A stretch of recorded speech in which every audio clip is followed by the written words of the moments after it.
नमस्ते, मैं चंद्रशेखर आप सभी को मैं अपने चैनल डिलीजेंट एकेडमी में स्वागत करता हूं।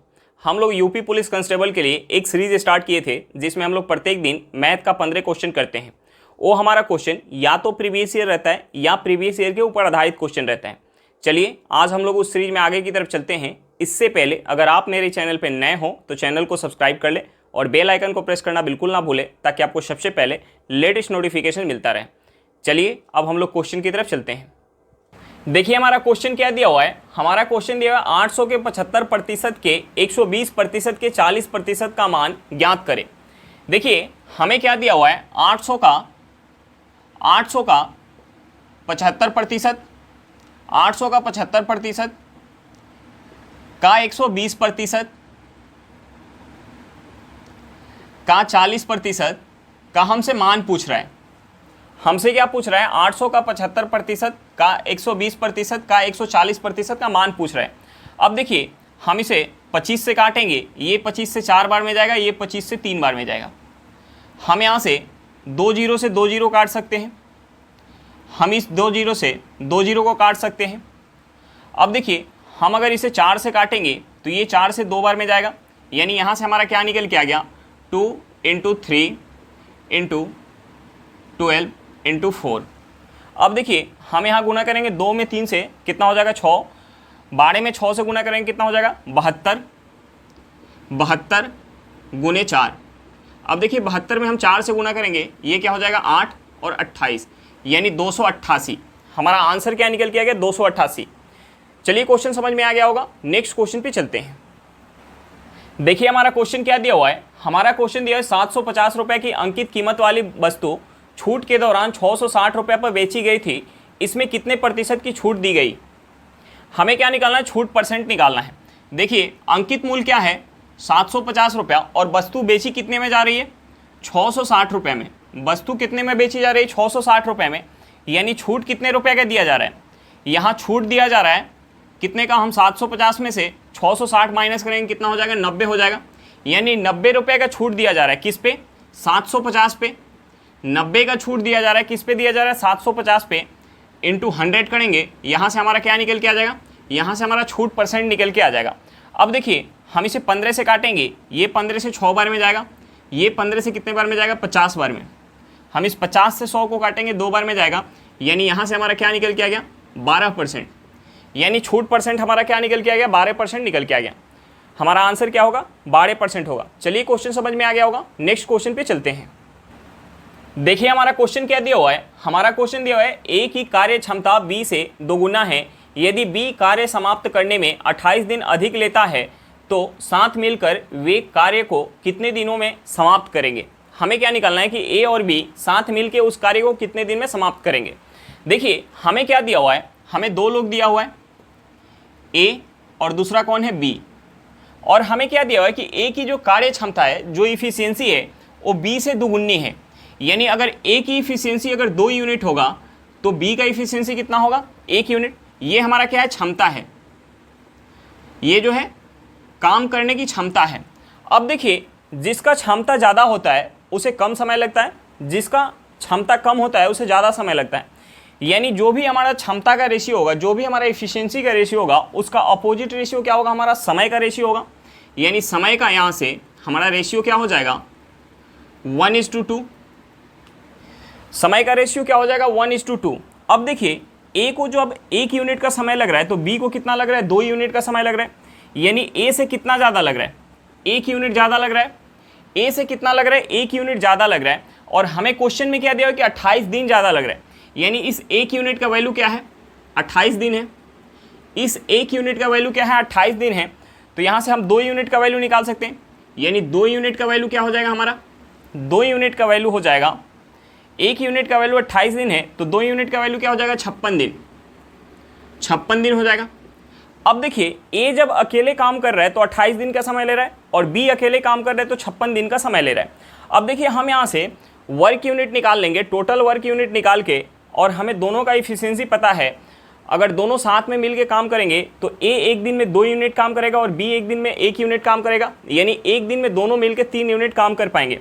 तो हम सबसे पहले यहाँ से टोटल वर्क यूनिट निकाल लेते हैं। हमारा टोटल वर्क यूनिट क्या हो जाएगा, ए जो है कितना दिन में कर रहा है, 28 दिन में कर रहा है, और ए की इफिशियंसी क्या है, ये ए की जो इफिशियंसी है 2 यूनिट है, यानी हमारा कुल जो काम हो जाएगा, कुल काम कितना हो जाएगा, कुल काम जो हो जाएगा हमारा 56 यूनिट।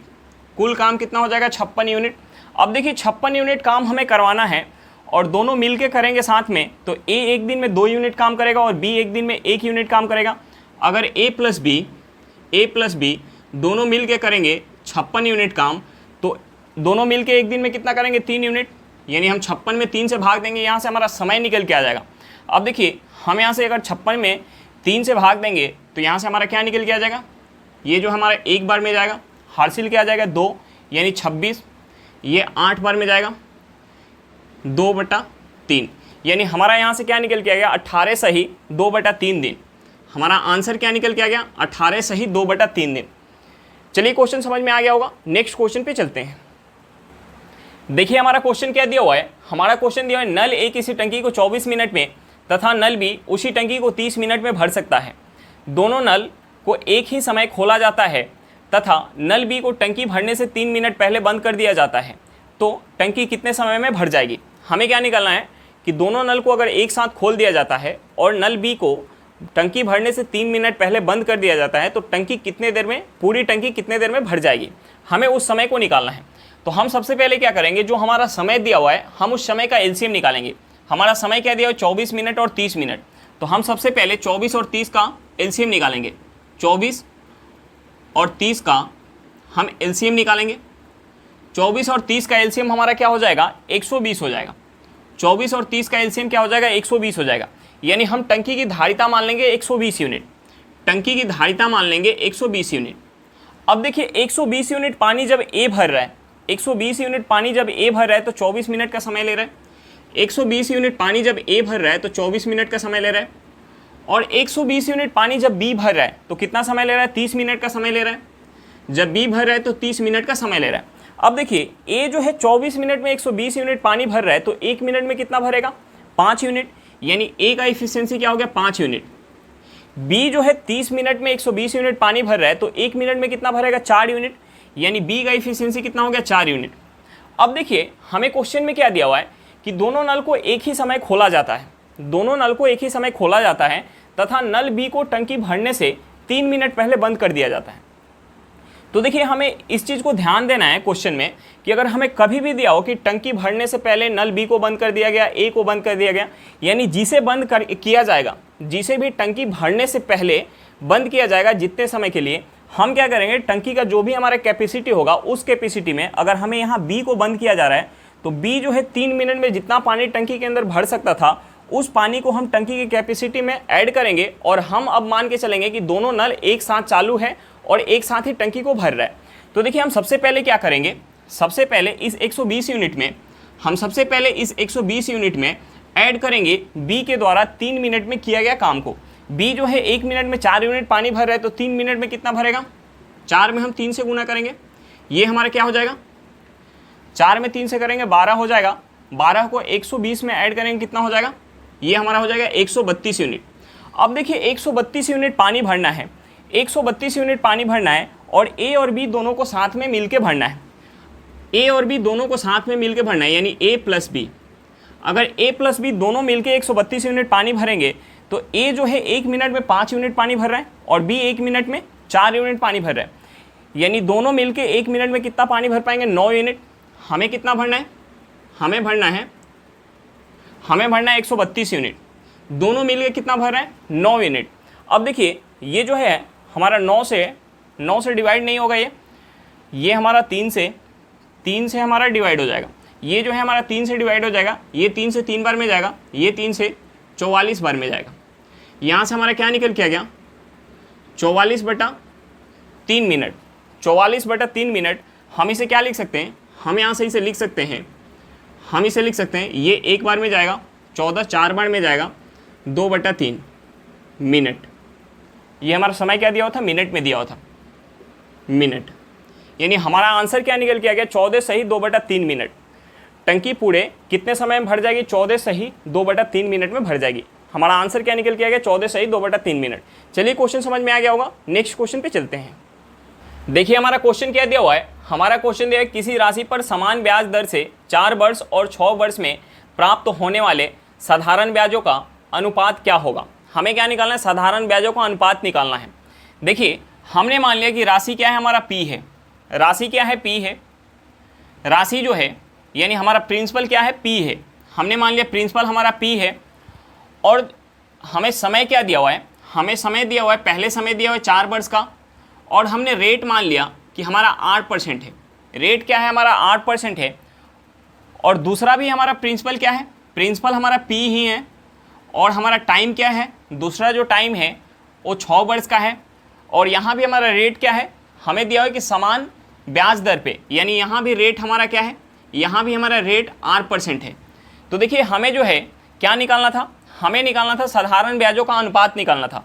तो देखिए इस धन पे 4 वर्ष में 8% के दर से ब्याज कितना मिलेगा, यानी P into R into T, यानी टी हमारा क्या है 4 साल बटा 100 हो जाएगा, इज टू यहाँ भी हमारा क्या हो जाएगा P into R into T, हमारा यहाँ क्या है 6 साल बटा 100 हो जाएगा। अब देखिए हम यहाँ से 100 से 100 काट सकते हैं, यहाँ से हमारा P से P कट जाएगा, R से R कट जाएगा। हम इसे 2 से काटेंगे, ये 2 से 2 बार में जाएगा, ये 2 से 3 बार में जाएगा। यानी यहाँ से हमारा क्या निकल के आ गया, यहाँ से हमारा रेशियो जो निकल के आ गया 2:3। रेशियो क्या निकल के आ गया 2:3। साधारण ब्याज का अनुपात हमारा क्या निकल के आ गया 2:3 निकल के आ गया। चलिए क्वेश्चन समझ में आ गया होगा, नेक्स्ट क्वेश्चन पे चलते हैं। देखिए हमारा क्वेश्चन क्या दिया हुआ है, हमारा क्वेश्चन दिया हुआ है यदि कोई धन चक्रवृद्धि ब्याज की दर से 10 वर्ष में स्वयं का 2 गुना हो जाता है तो उसी दर से वह कितने वर्ष में स्वयं का 16 गुना हो जाएगा। देखिए चक्रवृद्धि ब्याज में एक बात समझना चाहिए हमें कि चक्रवृद्धि ब्याज में पहले साल यानी पहले साल के अंत में जो हमारा अमाउंट मिलेगा और हमारा प्रिंसिपल होगा उसके बीच जो रेशियो होगा वही रेशियो दूसरे साल की शुरुआत में जो हमारा अमाउंट रहेगा और दूसरे साल के अंत में जो हमारा अमाउंट बन के आएगा वो रेशियो हमारा क्या होगा, बराबर होगा। जब हमारा समय गैप बराबर रहता है तभी जाके हमारा रेशियो क्या होता है, रेशियो बराबर रहता है। अब देखिए हमें यहाँ दिया हुआ कि कोई धन जो है 1 से 2 हो गया, 2 गुना हो गया, कितने साल में, 10 साल में। अब देखिए 2 से क्या होगा 4 होगा, 4 से क्या होगा 8 होगा, 8 से क्या होगा 16 होगा। अब देखिए जो रेशियो हमारा यहाँ है 1:2 का रेशियो यहाँ भी है, यहाँ भी हमारा क्या है 1:2 का, यहाँ भी रेशियो क्या है 1:2 का, यहाँ भी रेशियो हमारा क्या है 1:2 का। तो देखिए रेशियो तभी बराबर होता है जब हमारा समय गैप जो है बराबर हो, यानी यहाँ से यहाँ तक 10 साल लगा होगा तो यहाँ भी हमारा क्या लगेगा 10 साल का ही समय लगेगा, यहाँ भी क्या लग जाएगा 10 साल का समय, यहाँ भी क्या लग जाएगा 10 साल का समय, यानी टोटल समय कितना लग जाएगा 40 वर्ष। यानी हमारा आंसर क्या निकल के आ गया 40 वर्ष। हमारा आंसर क्या निकल के आ गया 40 वर्ष। अब देखिए इस चीज़ को हम शॉर्ट में, अब देखिए ये चीज़ हमें दे दे कि कोई धन एक से क्या हो गया 32 हो गया, 64 हो गया, तो अगर हमें दे दे तो हम इतना लंबा लिखते चलेंगे नहीं। इसके लिए हम क्या कर सकते हैं, देखिए कोई धन जो है 1 से क्या हो गया 2 गुना हो गया, कोई धन जो है 1 से 2 गुना हो गया, यानी यहाँ क्या हो गया 2 के पावर 1 हो गया। अब देखिए हमसे क्या पूछ रहा है कि वही धन जो है स्वयं का 16 गुना कितने वर्ष में हो जाएगा, यानी 1 से कितना होना है 16 होना है। तो हम 16 को क्या लिख सकते हैं 2 के पावर 4। देखिए यह 1 से 2 के पावर 1 होने में कितना समय लग रहा है, 10 साल का समय लग रहा है। तो यहाँ से 1 से 2 के पावर 4 होने में कितना समय लग जाएगा, 10 गुने 4 लग जाएगा। यहाँ 2 के पावर 1 है तो हमारा 10 साल लग रहा है, यहाँ 2 के पावर 4 है तो कितना समय लग जाएगा, 10 गुने 4 लग जाएगा। यानी यहाँ से हमारा आंसर क्या निकल के गया 40 वर्ष। यानी हमें कभी भी दिया होगा तो हम इस तरीके से बनाएंगे। हमारा आंसर क्या निकल के गया 40 वर्ष। चलिए क्वेश्चन समझ में आ गया होगा, नेक्स्ट क्वेश्चन पे चलते हैं। देखिए हमारा क्वेश्चन क्या दिया हुआ है, हमारा क्वेश्चन दिया हुआ है 11 पारियां पूरी करने के बाद सम्राट का औसत 51 है। अपने औसत के 2 रन बढ़ाने के लिए सम्राट को अपनी अगली पारी में कितने रन स्कोर करने की आवश्यकता है। देखिए हमें क्वेश्चन में क्या दिया हुआ है, हमें क्वेश्चन में दिया हुआ है कि 11 पारी पूरी करने के बाद, 11 पारी पूरी करने के बाद सम्राट का जो औसत रन है वो क्या है 51 है।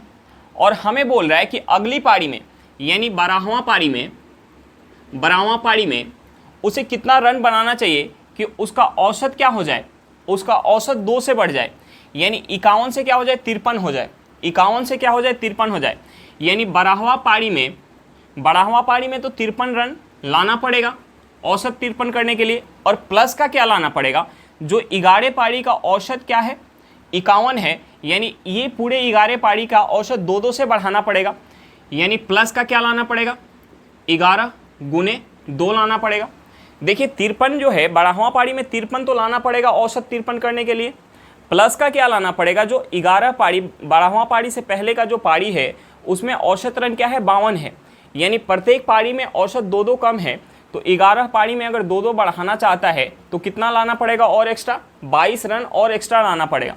अब देखिए हम 53 में प्लस का 22 करेंगे, यहाँ से हमारा क्या निकल के आ जाएगा, यहाँ से हमारा निकल के आ जाएगा 75 रन, यानी 12वां पारी में उसे 75 रन लाना पड़ेगा, तभी जाके उसका जो औसत हो जाएगा 2 रन से बढ़ जाएगा, यानी 12वां पारी के बाद उसका औसत कितना हो जाएगा 53 रन हो जाएगा। चलिए क्वेश्चन समझ में आ गया होगा, नेक्स्ट क्वेश्चन पे चलते हैं। देखिए हमारा क्वेश्चन क्या दिया हुआ है, हमारा क्वेश्चन दिया हुआ है समान आयतन वाली 2 बोतलों में 2:3 और 7:3 के अनुपात में दूध और पानी है। यदि दोनों बोतल को एक बड़ी बोतल में खाली किया जाता है तो बड़ी बोतल में दूध और पानी की मात्रा में अंतर ज्ञात करें। यदि इसका आयतन 200 लीटर है और पूरी तरह से इस मिश्रण से भरी हुई है, यानी हमें बड़ी बोतल का क्या दिया हुआ है आयतन दिया हुआ है, तो हमें सबसे पहले निकालना पड़ेगा बड़ी बोतल में दूध और पानी का रेशियो निकालना पड़ेगा। देखिए हमें जो है 2 बोतल का रेशियो क्या दिया हुआ है, मिल्क इज टू वाटर है, मिल्क इज टू वाटर है, किस अनुपात में है, पहले बोतल में जो है 2:3 के रेशियो में है और दूसरे बोतल में 7:3 के रेशियो में है।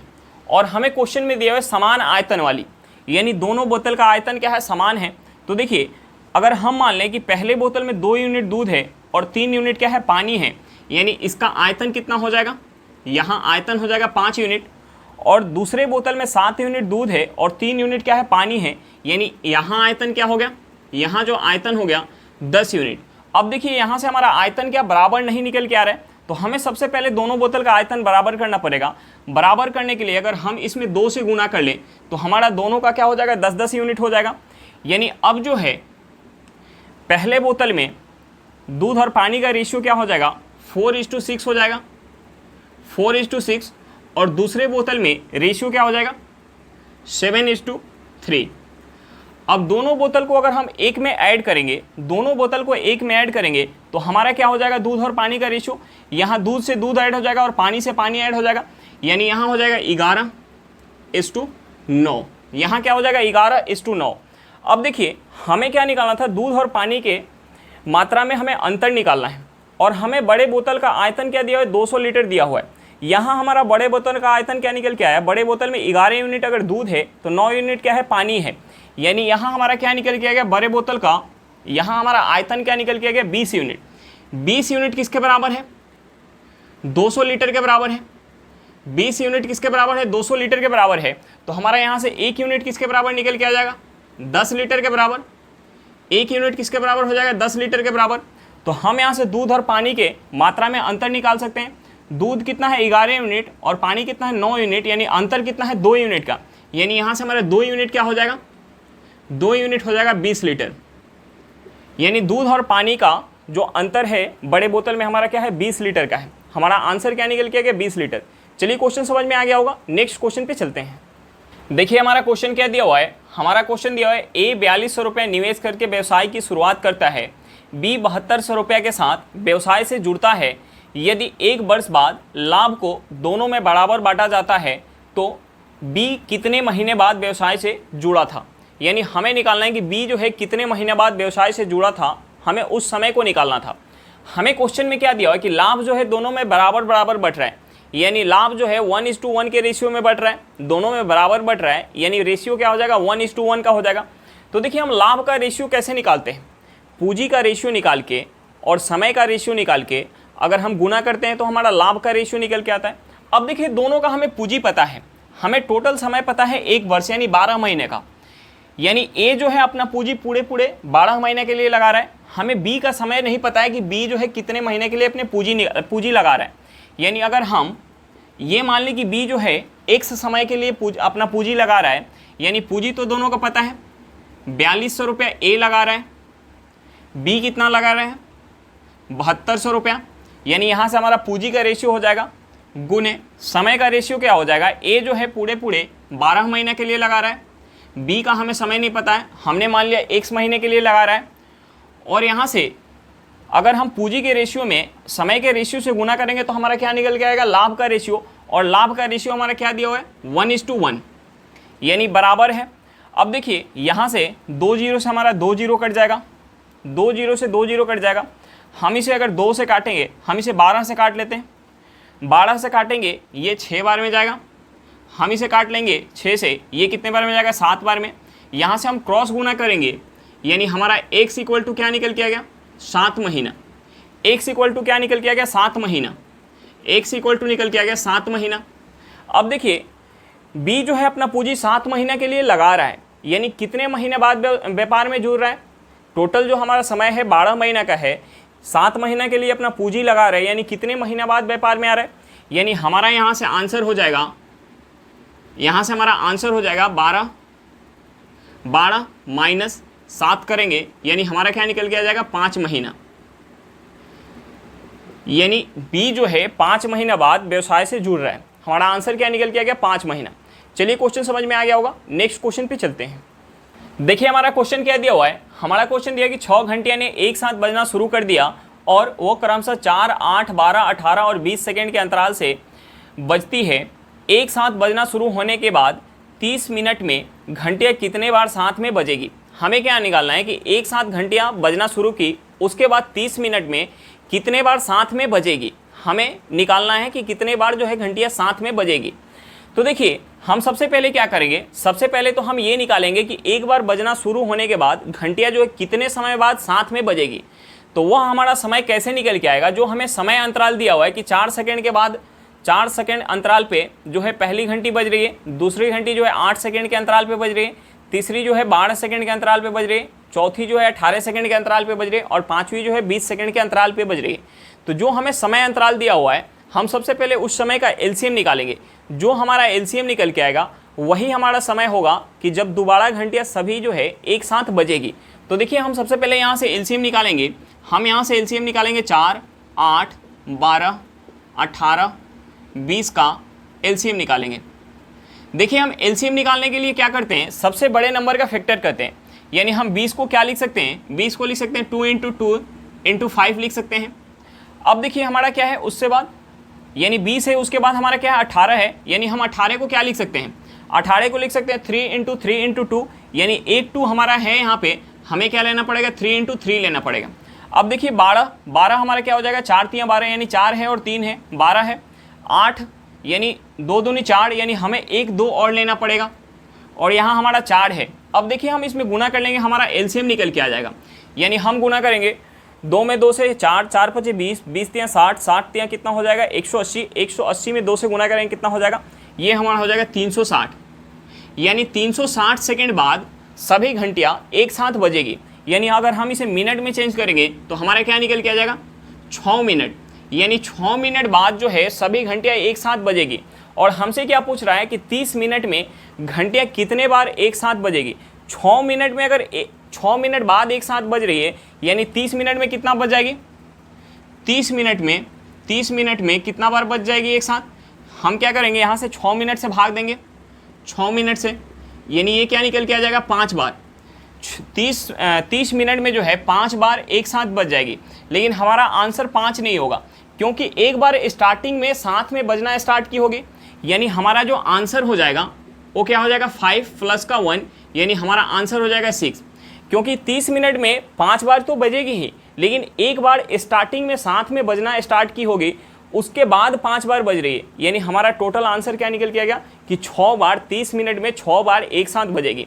चलिए क्वेश्चन समझ में आ गया होगा, नेक्स्ट क्वेश्चन पे चलते हैं।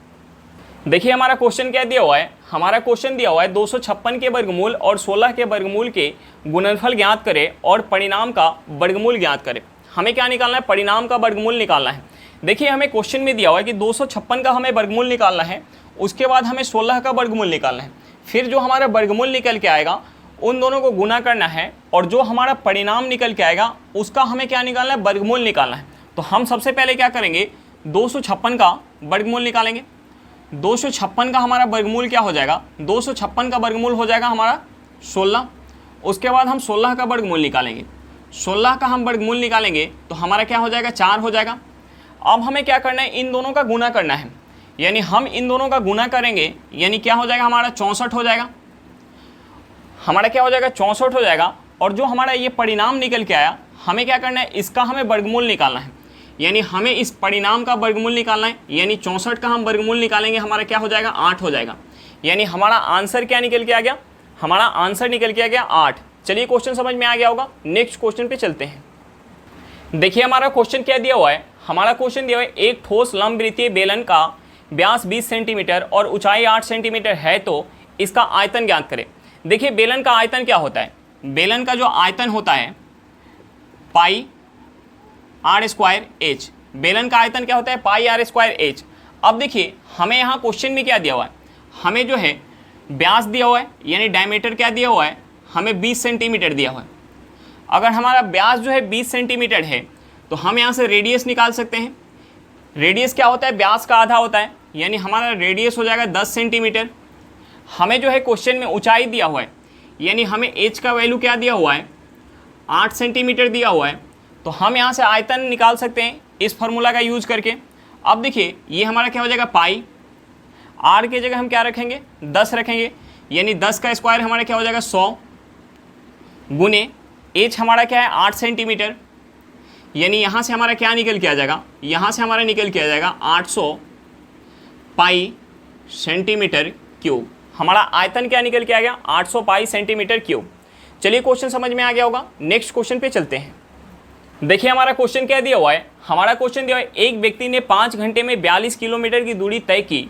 उसने यात्रा का कुछ भाग साइकिल से 10 किलोमीटर पर घंटा की चाल से तय किया और कुछ भाग पैदल 6 किलोमीटर की चाल से तय किया, तो उसने पैदल कितनी दूरी तय की। हमें क्या निकालना है, पैदल द्वारा चली गई दूरी निकालना है।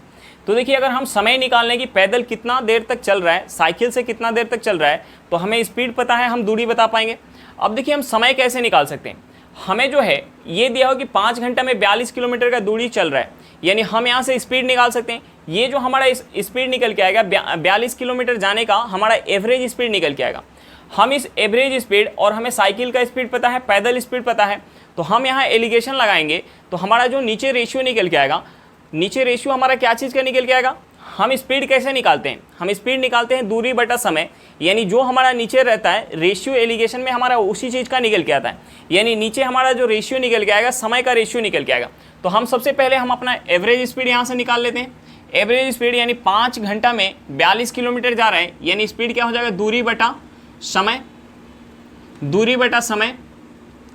अब देखिए हम 5 से इसे भाग देंगे, 5 से भाग देंगे हमारा कितने बार में ये जाएगा, ये 5 से भाग देंगे यानी 8 बार में जाएगा, 2 आएगा यानी पॉइंट लगाएंगे, 20 हो जाएगा यानी 4 बार में जाएगा, यानी हमारा क्या निकल के आएगा 8.4 किलोमीटर पर घंटा। एवरेज स्पीड हमारा क्या निकल के आएगा 8.4 किलोमीटर पर घंटा। अब देखिए साइकिल का हमें स्पीड क्या पता है, साइकिल का स्पीड हमें दिया है 10 किलोमीटर पर घंटा। पैदल स्पीड क्या है, पैदल जो स्पीड है 6 किलोमीटर पर घंटा, और जो एवरेज स्पीड क्या निकल के आया 8.4 किलोमीटर पर घंटा। हम यहाँ एलिगेशन लगाएंगे, बड़े में से छोटे को माइनस करेंगे, बड़े में से छोटे को माइनस करेंगे, यानी 8.4 में से हम 6 माइनस करेंगे, हमारा क्या बच जाएगा 2.4। यहाँ हम 10 में से माइनस करेंगे 8.4, यानी यहाँ हमारा क्या बच जाएगा, यहाँ हमारा बच जाएगा 1.6, यहाँ क्या बच जाएगा 1.6। यहाँ से हमारा पॉइंट से पॉइंट कट जाएगा, हम इसे 4 से काटेंगे, ये 4 से कितने बार में जाएगा, हम इसे 8 से काट लेते हैं, पॉइंट से पॉइंट कट जाएगा, हम इसे 8 से काटेंगे, ये 3 बार में जाएगा, ये 8 से कितने बार में जाएगा 2 बार में। यानी साइकिल से अगर वो 3 यूनिट का समय ले रहा है जाने में, पैदल से कितना समय ले रहा है 2 यूनिट का, यानी टोटल यहाँ समय कितना लग रहा है 5 यूनिट। और हमें क्वेश्चन में भी क्या दिया हुआ है 5 घंटे का टोटल समय लग रहा है उसे 42 किलोमीटर जाने में, यानी वह साइकिल से कितने देर चल रहा होगा, साइकिल से वह 3 घंटा चल रहा होगा, और पैदल कितना चल रहा होगा 2 घंटा। अब देखिए पैदल जाने का हमें समय पता चल गया, पैदल जाने का हमें समय पता चल गया, तो पैदल का स्पीड भी हमें पता है 6 किलोमीटर पर घंटा, यानी वह पैदल कितना चलेगा, पैदल कितना दूरी चलेगा, पैदल जो चलेगा 6 किलोमीटर पर घंटा के स्पीड से 2 घंटा में कितना दूरी चल जाएगा 12 किलोमीटर।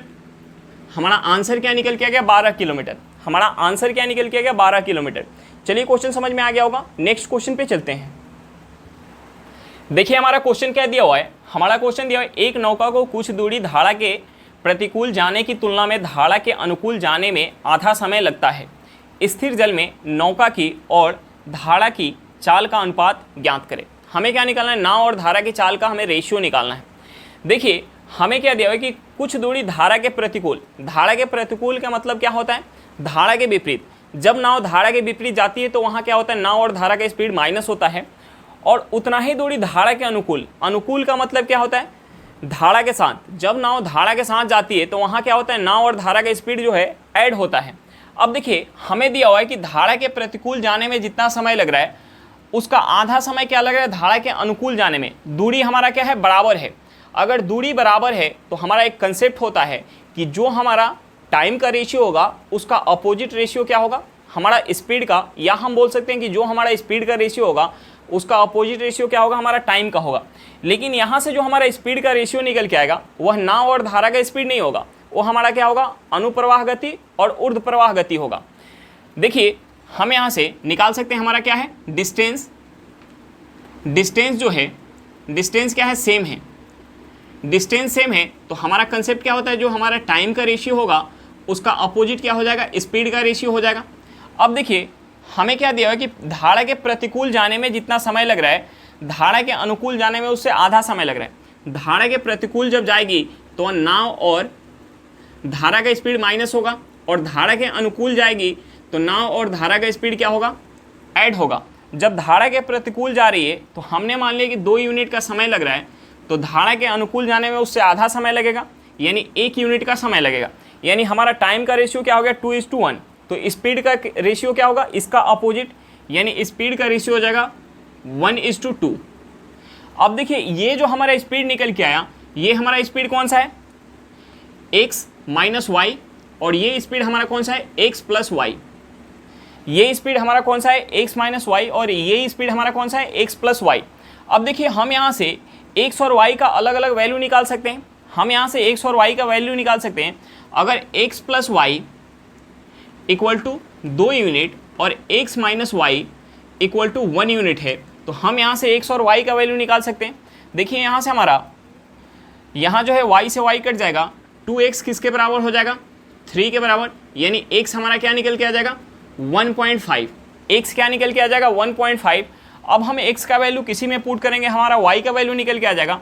y हमारा क्या हो जाएगा, y हो जाएगा 0.5, यानी नाव का जो हमारा स्पीड निकल के आ गया 1.5 यूनिट, और हमारा जो धारा का स्पीड क्या निकल के आ गया, 0.5 यूनिट।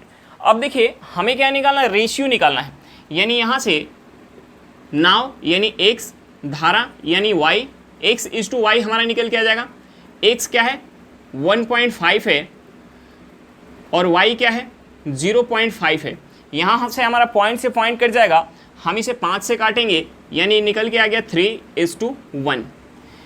यानी हमारा क्या निकल के आ गया, नाव और धारा का स्पीड का जो रेशियो निकल के आ गया 3:1 निकल के आ गया। हमारा आंसर क्या होगा, 3:1 होगा।